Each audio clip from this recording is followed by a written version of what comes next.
Hi all, എല്ലാവർക്കും നമസ്കാരം. നിങ്ങളെല്ലാവരും സുഖമായിട്ടിരിക്കുന്നു എന്ന് വിശ്വസിക്കുന്നു. ഞാനിവിടെ സുഖമായിട്ടിരിക്കുന്നു. അപ്പം ഞാൻ ഇന്ന് ഈ വീഡിയോയിലൂടെ നിങ്ങളെ കാണിക്കാനായിട്ട് പോകുന്നത് കഞ്ഞിയൊക്കെ കുടിക്കുന്നുണ്ട് ഉണ്ടാക്കാൻ പറ്റിയ ഒരു വളരെ എളുപ്പത്തിൽ ഉണ്ടാക്കാൻ പറ്റിയ നമ്മുടെ വീട്ടിൽ സുലഭമായിട്ടുള്ളത് എപ്പോഴും 365 ദിവസവും കാണുന്ന വറ്റൽമുളക് ഉപയോഗിച്ച് ഒരു ചമ്മന്തി എങ്ങനെ ഉണ്ടാക്കാം എന്നുള്ളതാണ് കേട്ടോ. വളരെ കുറച്ച് ഇൻഗ്രീഡിയൻസ്, ഉള്ളി 4 ഇൻഗ്രീഡിയൻസിൻ്റെ ആവശ്യമേ ഉള്ളൂ. അപ്പം നമുക്കതിന് ഉണ്ടാക്കുന്നതിന് ആവശ്യമായ ഇൻഗ്രീഡിയൻസ് എന്തൊക്കെയാണെന്ന് നോക്കാം. നമുക്ക് വീഡിയോയിലോട്ട് പോകാം. അപ്പോൾ എല്ലാവർക്കും ഈ വീഡിയോ കണ്ട് ഇഷ്ടപ്പെട്ടാൽ നിങ്ങൾ ഫസ്റ്റ് അത് ട്രൈ ചെയ്ത് നോക്കണം.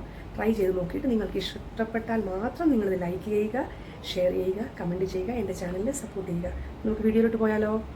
അപ്പോൾ ഞാൻ പറഞ്ഞതുപോലെ തന്നെ ഈ ചമ്മന്തി ഉണ്ടാക്കാൻ ആവശ്യമായ കാര്യങ്ങളാണ് നമ്മുടെ വീട്ടിലെ കുറച്ച് പച്ചമുളക്, ഓക്കെ, ചെറിയ ഉള്ളി, പിന്നെ കുറച്ച് പുളി, വളൻപുളി, ഓക്കെ. ഇത്രയും സംഭവങ്ങളാണ് നമുക്ക് വേണ്ടത്. ഇതിൻ്റെ കൂട്ടത്തിൽ തന്നെ വെളിച്ചെണ്ണയും ഈ ചമ്മന്തി ഉണ്ടാക്കാൻ ആവശ്യമായിട്ടുള്ള ഉപ്പും നമ്മളിതിലേക്ക് ചേർക്കുന്നുണ്ട്. ഈ വറ്റൽമുളക് ഞാൻ ഓൾറെഡി കഴുകി വെച്ചിരിക്കുന്നതാണ്, ഉള്ളി ഇതെല്ലാം കഴുകി വെച്ചിരിക്കുന്നത് കേട്ടോ. അപ്പോൾ നമുക്കിത് ഉണ്ടാക്കാനായിട്ട് പോയാലോ?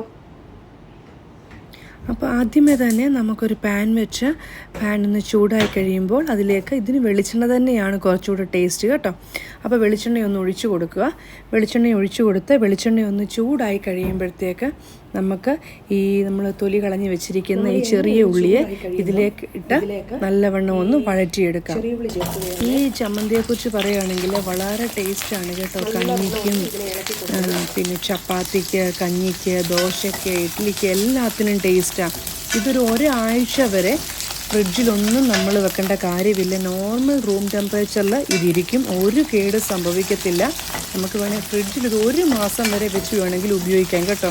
പിന്നെ പഴങ്കഞ്ഞിയുടെ കൂടെ ഒക്കെ കുടിക്കാൻ വളരെ ടേസ്റ്റാണ്, അത് ഞാൻ പറയേണ്ട കാര്യമില്ലല്ലോ. പിന്നെ ഒത്തിരി കഴിക്കരുത്, കഴിച്ചാൽ ചിലപ്പോൾ ഇതിൻ്റെ ആ പുളിപ്പും എരി കൊണ്ടൊക്കെ നമ്മൾ ഇച്ചിരി കൂടുതൽ കഴിച്ചു പോയി നമുക്ക് വയറിനകത്ത് ഭയങ്കര ഗ്യാസ്ട്രൈറ്റിസ് ഒക്കെ ഉണ്ടാകും കേട്ടോ. അപ്പോൾ ഈ നമ്മുടെ കുച്ചുള്ളി ചൂടായി കഴിയുമ്പോഴത്തേക്ക് നമ്മളിതിലേക്ക് വറ്റൽമുളകിനെ എടുത്ത് വറ്റൽമുളക് ഒന്ന് വറക്കുകയാണ് കേട്ടോ. അതപ്പം സാധാരണ പണ്ടൊക്കെ നമ്മൾ തീയത്തൊക്കെ ഇട്ട് ഇങ്ങനെ ചുട്ടൊക്കെ എടുക്കുമായിരുന്നു. ഇപ്പം നമുക്കങ്ങനെ തീയത്തൊക്കെ ഇട്ട് ഇങ്ങനെ ചുടാനുള്ള നമുക്ക് അങ്ങനത്തെ ഓപ്ഷൻസ് ഒന്നും ഇല്ലാത്തത് കൊണ്ട് നമ്മളിതിന് എണ്ണയ്ക്കകത്ത് തന്നെ ഇടുമ്പം ഇങ്ങനെ ഉണ്ടാക്കുകയാണ് കേട്ടോ. അപ്പോൾ എണ്ണയ്ക്കകത്തിടുന്നതിന് വ്യത്യാസമുണ്ട്, തീയത്തിടുന്ന ചുട്ടുണ്ടാക്കുക, അതിൻ്റെ ടേസ്റ്റ് രണ്ടും ഡിഫറെൻ്റാണ്. അപ്പോൾ ഇതിലേക്ക് നമ്മളിപ്പം മിക്സിയിലേക്ക് മാറ്റുകയാണ്. ഈ ചെറിയ ഉള്ളിയും വറ്റൽമുളകും ഞാൻ എടുത്ത് വെച്ചിരുന്ന ഒരു പീസ് വാളൻപുളിയും ഉപ്പും കൂടെ ചേർത്ത് ഇതിനെ നല്ലവണ്ണം നമുക്കൊന്ന് അരച്ചെടുക്കാം.